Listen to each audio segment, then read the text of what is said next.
What happens if a painting hangs on a wall?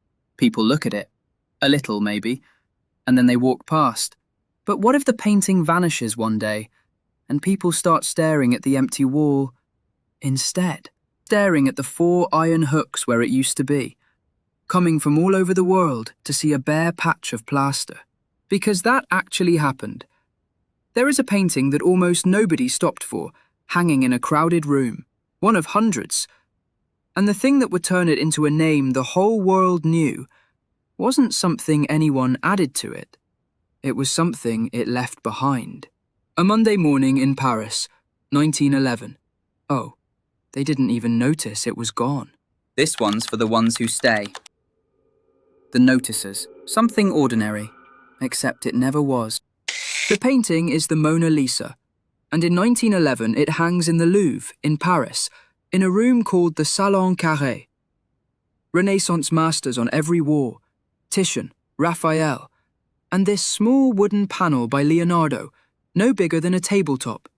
And here's the part that's hard to believe now. It isn't even the most famous painting in that one room. Art people admire it, painters copy the pose, but the average person walking through? No particular reason to stop. It's a very good painting by a very famous man. That's all it is, yet. It does have one small oddity. It gets its own letters. A handful of admirers write to it, little notes, the kind written to someone admired from a distance. That small detail comes back later, in a way I didn't expect.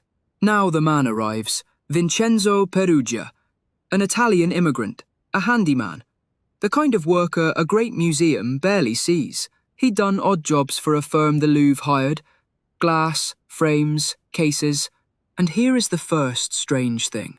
He had worked on the protective glass that was fitted around the Mona Lisa itself. So the man who would take it off the wall had once been paid to help protect it. He knew the panel. He knew the case. He knew how it came apart. And the glass that was meant to keep it safe is about to help him take it. So how does a man walk out of the Louvre with a Leonardo under his arm? In 1911, more easily than it sounds, a handful of guards for a palace of art, and most of them double as cleaners. No alarms, no cameras. Many of the paintings aren't even behind glass. People had wandered off with small things before and barely caused a ripple. So on Monday, the 21st of August, a day the museum is closed to the public, a man in a white workman's smock is not a suspicious sight. He is the most ordinary thing in the building. He lifts the panel off its 4 hooks. He carries it to a nearby staircase, and there he takes off the frame and the glass case, the same kind of case he'd once helped build. The painting is wood. It's small. He wraps it in his smock, and he walks out through a door, into the street, into the morning. The most famous theft in history, and it looks like a workman going home. And then, nothing. For about a day, no one notices. The staff assume what staff always assume. It's been taken upstairs to be photographed. It's out for cleaning. A blank space on a wall is not an emergency. It takes a painter, coming in the next day to work in that gallery, to raise the alarm. He sets up to paint, looks at the wall, and finds 4 hooks and a pale rectangle where a Leonardo used to be. And that's a small thing I can't stop turning over. The man who finally raised the alarm wasn't there to admire it. He was there to paint it. It was the hole that got noticed, not the painting. The hole. The Louvre closes for a week, and eventually the director of the Louvre loses his job. The borders are watched, trains are searched, a reward is posted, and the painting is not in a train, or a boat, or another country. It is a few streets away, in a 1-room apartment, in the bottom of a wooden trunk. And then the emptiness goes to work. Because the newspapers do not have a painting to show. They have an absence. And an absence, it turns out, is a far better story than a portrait. The Mona Lisa is on every front page in the world. Not as art, as a crime, a mystery, a vanished celebrity. People who have never set foot in a museum learn her face from a newspaper. And here's what I find almost funny. They start coming to the Louvre, in numbers, to stand in front of the empty space, to look at the four hooks and the pale rectangle. For years, this small panel hung there, and the crowds walked past it. Now it's gone, and the crowds arrive to look at where it isn't. The painting did nothing to earn this. It's in a trunk, in the dark. So where is all this fame coming from? Its fame is being built entirely out of the shape of its absence, and the hunt for the thief goes somewhere strange. The police have no real leads, so they cast wide. And two of the names caught in the net are a young Spanish painter and his poet friend, Pablo Picasso and Guillaume Apollinaire. The poet had once said the Louvre should be burned down. His former secretary had genuinely stolen small sculptures from the museum, and Picasso had in fact bought two of those stolen pieces, so for a few days, two artists are tangled up in this, questioned, frightened, one of them weeping in court, both of them completely innocent of the thing everyone's asking about. One missing painting had made two innocent men look guilty. The panic over one missing painting nearly pulls under two men who had nothing to do with it. They're let go, and the Mona Lisa stays exactly where it was, in the dark, getting more famous by the day.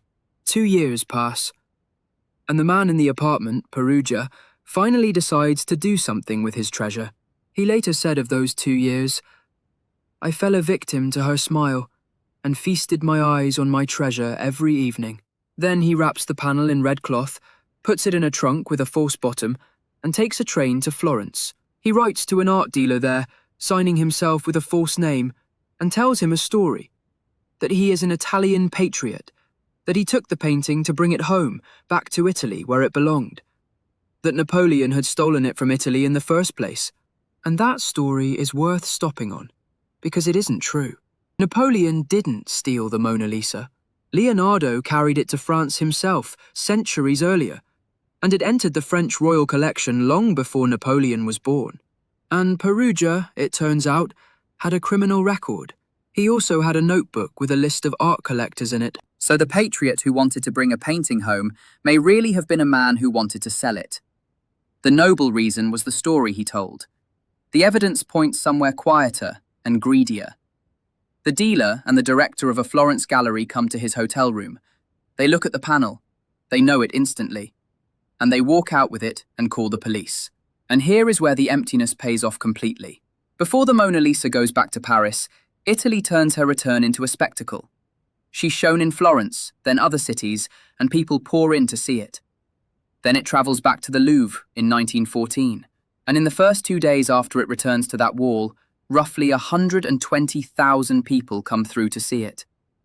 The same painting, the same wall, possibly the same four hooks. So what had actually changed? The thing they had walked past for years, they now queue around the building to look at. Nothing about the panel had changed, not a brushstroke. The only thing that had changed was that for 2 years, it had been gone. And that was enough. That was the whole difference between a painting people walked past and the most famous painting on Earth. Now, I want to be careful here, because it would be easy to say the theft alone did all of this, and that isn't quite true. The spark was already there.